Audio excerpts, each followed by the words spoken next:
again, everybody. Andy Belnowski here for WrestlingInc.com here at Binghamton, New York. The Rumble Ponies Night, Excite Wrestling with one only WWE legend, Jack Swagger. And Jack, it is awesome to see you here. First, tell us about this experience with this outdoor show, and you're on this card tonight. Well, I always love coming to New York. Great wrestling fans, great wrestling crowd. The card tonight is going to be amazing. Excite Wrestling really does it every time.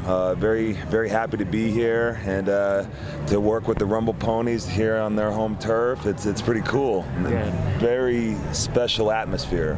And Tim Tebow in the house as well. Who's that? Yeah, who is he? Right? Everyone's saying that, yeah. Which is cool. But first off, we were talking about some of the things of your career. Of course, WWE champion, world champion, now making the transition into Bellator as well. Give us an update on that and that first fight coming up. And I know that what made you decide that, hey, this was the transition from you to go from the WWE out of the Indies and now to Bellator? Yeah, it's training is coming along very well. It's amazing. It's been incredibly tough and a lot of transitions to go through from where I was with the WWE. But it's actually like taking away a lot of the aches and pains, and my body feels amazing. I'm more flexible than ever. I'm stronger than ever. I'm in the best shape of my life, and that's pretty impressive at 36 years old to say that. So it's going good. Very excited about it. Looking to have the first fight in December of this year, sometime around then. I'm starting to bite at the bit right now. I'm so thirsty for it, but it's going good. As far as the reasoning behind the transition, pro wrestling is a special business, that you got to love to do it. But for me, I got to a certain point and I really didn't have any leverage with the company, and so I want to transition into another industry and something that I could feel like I could be successful at and help my pro wrestling career.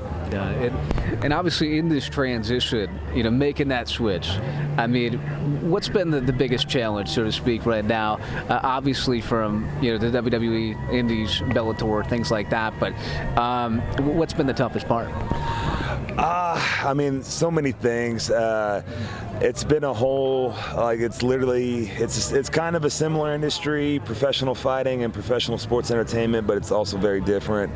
So jumping into something new is always challenging, trying to find your schedule, your routine, how you can train, and fit that in with your life that you already have going on. So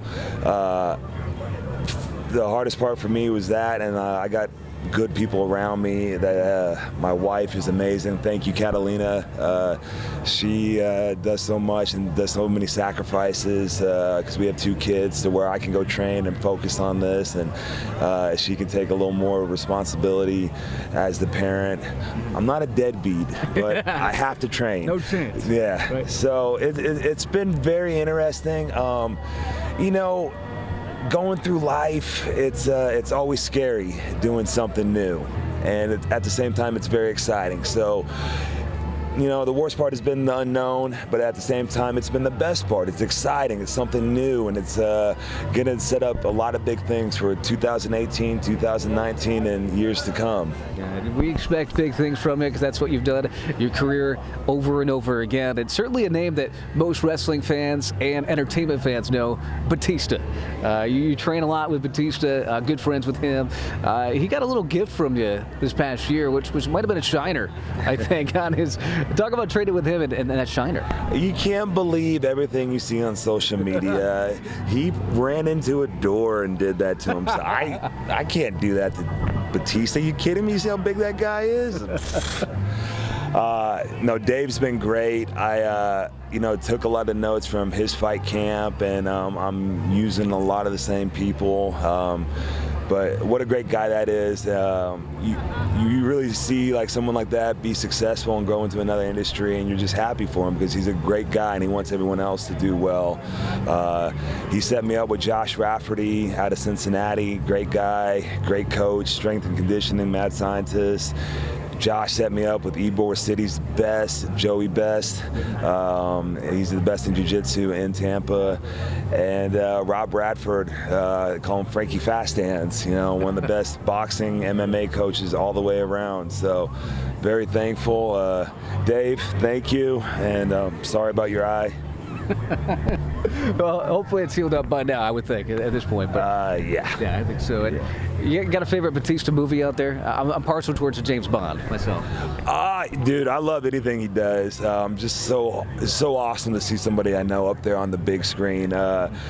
Guardians of the Galaxy, of course, you know, put him on the map, and that was such a great movie. I really liked the Blade Runner remake they did.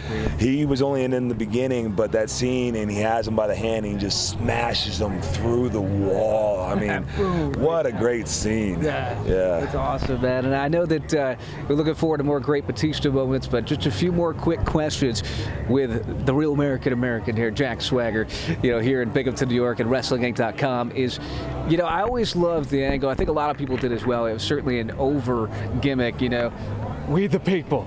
We the people. I mean, do you think that was maybe you and Zeb Coulter? Was that cut short a little bit?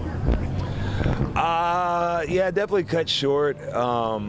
But, you know, it's one of those things. It's not my company.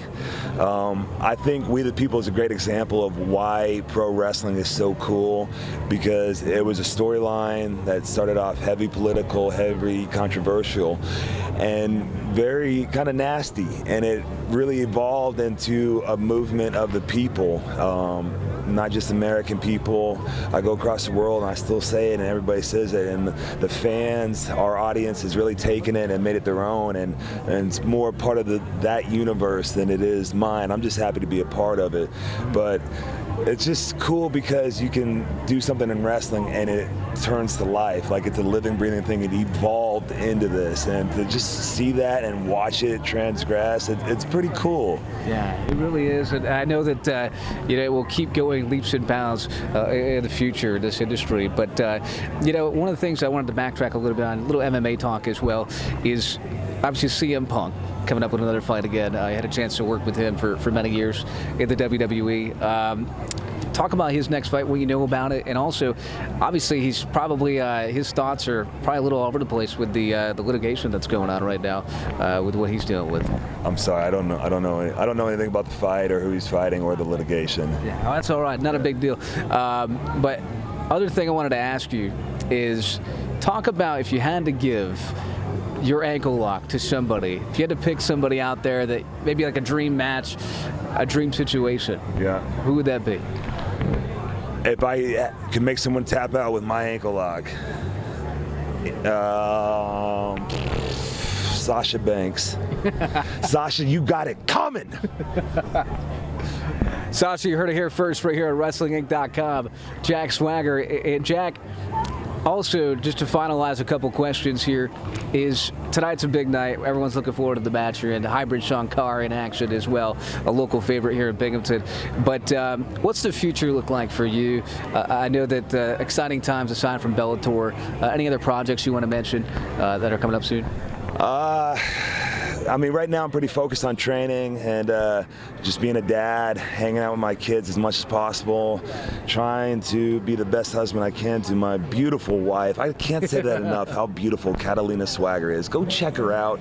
She's coming to wrestle with me, and That's awesome. I think that's probably one of the most exciting things coming up is, like, I get to work with her more on shows. She's not here today. She couldn't be here today, but she starts to valet, and she's kind of like new Zeb. I don't want to say that on camera, but she's like Dutch 2.0. No beard, though, obviously.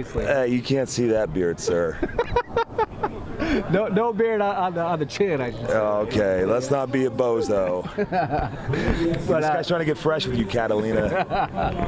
Oh no chance at all. I've seen him in the ring. I've seen him in Oklahoma. You know, certainly somebody that speaks volumes for what he can do. But all right, last quick thing is actually kind of one point A, one point B, is craziest moment for you in the business and most proud moment in the business. Gosh, man, I'm so proud of all the great friends that I made up there. Really miss those guys. really put together a tight crew, and you know, I miss those guys a lot.